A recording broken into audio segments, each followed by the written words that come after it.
નમસ્કાર મિત્રો, તમારું સ્વાગત છે ગુજરાત પોલીસ કી પાઠશાળામાં। આજના આ વિડીયોમાં આપણે ગુજરાત પોલીસ ભરતી 2026થી 27 વિશે મહત્વપૂર્ણ માહિતી જાણીશું। જો તમે ગુજરાત પોલીસમાં નોકરી મેળવવાનું સપનું જોઈ રહ્યા છો, તો આ વિડીયો તમારા માટે ખૂબ જ ઉપયોગી સાબિત થશે। મિત્રો, છેલ્લા કેટલાક સમયથી સોશિયલ મીડિયા અને વિવિધ પ્લેટફોર્મ પર ગુજરાત પોલીસની નવી ભરતી અંગે ચર્ચાઓ ચાલી રહી છે। ઘણા ઉમેદવારો જાણવા માંગે છે કે 2026થી 27માં નવી ભરતી આવશે કે નહીં। હાલમાં સત્તાવાર જાહેરાત બહાર પડી નથી, પરંતુ અગાઉની ભરતી પ્રક્રિયાઓ અને વિભાગની જરૂરિયાતોને ધ્યાનમાં રાખીને આગામી સમયમાં નવી ભરતી જાહેર થવાની શક્યતા છે।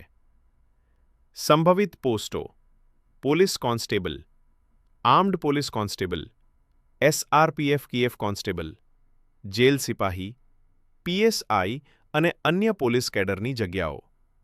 લાયકાત: ધોરણ 12 પાસ। ઉંમર સામાન્ય રીતે 18થી 33 વર્ષ। કેટેગરી મુજબ ઉંમરમાં છૂટછાટ। ફિઝિકલ ટેસ્ટ અને લેખિત પરીક્ષા તૈયારી કેવી રીતે કરવી? સૌથી પહેલા ગુજરાતી વ્યાકરણ, સામાન્ય જ્ઞાન, બંધારણ, કરંટ અફેર્સ અને રીઝનિંગ વિષય પર ધ્યાન આપો। દરરોજ ઓછામાં ઓછા 4થી 5 કલાક અભ્યાસ કરો અને અગાઉના વર્ષોના પ્રશ્નપત્રો જરૂર સોલ્વ કરો। મિત્રો, ભરતીની સત્તાવાર જાહેરાત આવે તે પહેલાં તૈયારી શરૂ કરનાર ઉમેદવારોને સૌથી વધુ ફાયદો થાય છે। જો તમને લાગે છે કે 2026થી 27માં મોટી ભરતી આવશે, તો